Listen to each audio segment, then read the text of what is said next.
ನಮಸ್ಕಾರ ಸ್ನೇಹಿತರೆ, ಶ್ರೀ ಲರ್ನಿಂಗ್ ಸೆಂಟರ್ಗೆ ಆತ್ಮೀಯವಾದಂಥ ಸುಸ್ವಾಗತ. GPSTRಗೆ ಸಂಬಂಧಪಟ್ಟಂತೆ ಪ್ರಶ್ನೆ ಮತ್ತು ಉತ್ತರಗಳು, ಬಹು ಆಯ್ಕೆ ಪ್ರಶ್ನೆ ಮತ್ತು ಉತ್ತರ. ಒಂದನೇದು ಪ್ರಶ್ನೆ ಸ್ನೇಹಿತರೆ, ಡಾಲ್ಟನ್ನರು ಪ್ರತಿಪಾದಿಸಿದ ಸಿದ್ಧಾಂತದ ಅತಿ ಪ್ರಮುಖ ಪರಿಕಲ್ಪನೆ ಯಾವುದು? ಆಪ್ಷನ್ ಎ ಪರಮಾಣು ಸಂಖ್ಯೆ, ಆಪ್ಷನ್ ಬಿ ಪರಮಾಣು ರಾಶಿ ಸಂಖ್ಯೆ, ಆಪ್ಷನ್ ಡಿ ಧಾತುಗಳ ಸಂಯೋಗ, ಆಪ್ಷನ್ ಡಿ ಧಾತುಗಳ ಸಂಕೇತ. ಈ ನಾಲ್ಕರಲ್ಲಿ ಆಪ್ಷನ್ನು ಯಾವುದು ಸರಿ ಅಂತಂದರೆ ಸ್ನೇಹಿತರೆ, ಆಪ್ಷನ್ ಬಿ ಸರಿ. ಪರಮಾಣುಗಳ ರಾಶಿಯನ್ನು ಪ್ರತಿಪಾದನೆ ಮಾಡ್ತಾನೆ. ಈ ಒಂದು ಪ್ರಶ್ನೆಯನ್ನು ಸ್ನೇಹಿತರೆ ನೋಡ್ಕೊಳ್ಳಿ ಸ್ನೇಹಿತರೆ, 9ನೇ ತರಗತಿಯ ಪರಮಾಣುಗಳು ಮತ್ತು ಅಣುಗಳು ಎಂಬ ಅಧ್ಯಾಯದಿಂದ ತಗೊಂಡಿದ್ದೇನೆ ಸ್ನೇಹಿತರೆ. ಡಾಲ್ಟನ್ನರು ಪ್ರತಿಪಾದಿಸಿದ ಅತಿ ಪ್ರಮುಖ ಪರಿಕಲ್ಪನೆ ಎಂದರೆ ಪರಮಾಣು ರಾಶಿ. ಅದೇ ಥರ ಸ್ನೇಹಿತರೆ, ಈಗ ಎರಡನೇ ಪ್ರಶ್ನೆ, ಹೈಡ್ರೋಜನ್ ಧಾತುವಿನ ಪರಮಾಣು ತ್ರಿಜ್ಯ ಎಷ್ಟು? Option A 10⁻⁻10 metre, B 10⁻10 metre, option C 10⁻⁻8 metre, option D 10⁻⁻7 metre. ಇದಕ್ಕೆ ಸರಿಯಾದಂಥ ಉತ್ತರ 10⁻10 ಮೀಟರ್ ಸ್ನೇಹಿತರೆ. ನೋಡ್ಕೊಳ್ಳಿ ಸ್ನೇಹಿತರೆ, ಇದು ಕೂಡ 9ನೇ ತರಗತಿ ನೋಡಿದರೆ ತ್ರಿಜ್ಯ. ಇಲ್ಲಿ ಪರಮಾಣುಗಳ ಸಂಖ್ಯೆ ಕೊಟ್ಟಿದ್ದಾರೆ, ಯಾವ್ಯಾವ ಅಣುಗಳು ಅವೆಲ್ಲವೂ ಕೂಡ ತ್ರಿಜ್ಯಗಳು ಕೂಡ ಕೊಟ್ಟಿದ್ದಾರೆ ಸ್ನೇಹಿತರೆ. ನೋಡ್ಕೊಳ್ಳಿ ಸ್ನೇಹಿತರೆ, ತುಂಬ ಉಪಯೋಗ ಆಗುತ್ತೆ. ನಾನು NCERT ಬುಕ್ಕನ್ನು ಮಾತ್ರ ರೆಫರ್ ಮಾಡೋದು ಸ್ನೇಹಿತರೆ, ಬೇರೆ ಯಾವ ಬುಕ್ಕನ್ನು ಕೂಡ ರೆಫರ್ ಮಾಡ್ತಾ ಇಲ್ಲ.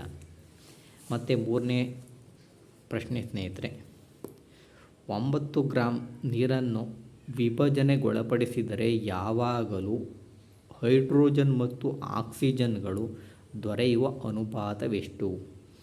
Option A 1.8, option B 8.1, option C 2.8, 2:8. Sorry ಸ್ನೇಹಿತರೆ, option A 1:8, option B 8:1, option C 2:8, option D 4:16 ಸ್ನೇಹಿತರೆ. ಇದಕ್ಕೆ ಸರಿಯಾದಂಥ ಉತ್ತರ ಸ್ನೇಹಿತರೆ, ಆಪ್ಷನ್ ಎ ಸ್ನೇಹಿತರೆ 1:8. ನೋಡ್ಕೊಳ್ಳಿ ಸ್ನೇಹಿತರೆ, 9 ಗ್ರಾಂ ಹೈಡ್ರೋಜನ್ನ ಅಣುಸೂತ್ರ ಏನಪ್ಪ ಅಂತಂದರೆ H2O ಅಲ್ವಾ ಸ್ನೇಹಿತರೆ. ಹೈಡ್ರೋಜನ್ನ 2 ಪರಮಾಣುಗಳು, ಆಕ್ಸಿಜನ್ನ 1 ಪರಮಾಣುಗಳು. ಇದರ ರಾಶಿ ಸಂಖ್ಯೆ ಹೈಡ್ರೋಜನ್ದು 1. ಇಲ್ಲಿ ಎಷ್ಟು ಪರಮಾಣುಗಳಿದ್ದಾವೆ? 2 ಇದ್ದಾವೆ. ಸೊ ಹಂಗಾಗಿ 2 ಅಣುಗಳು.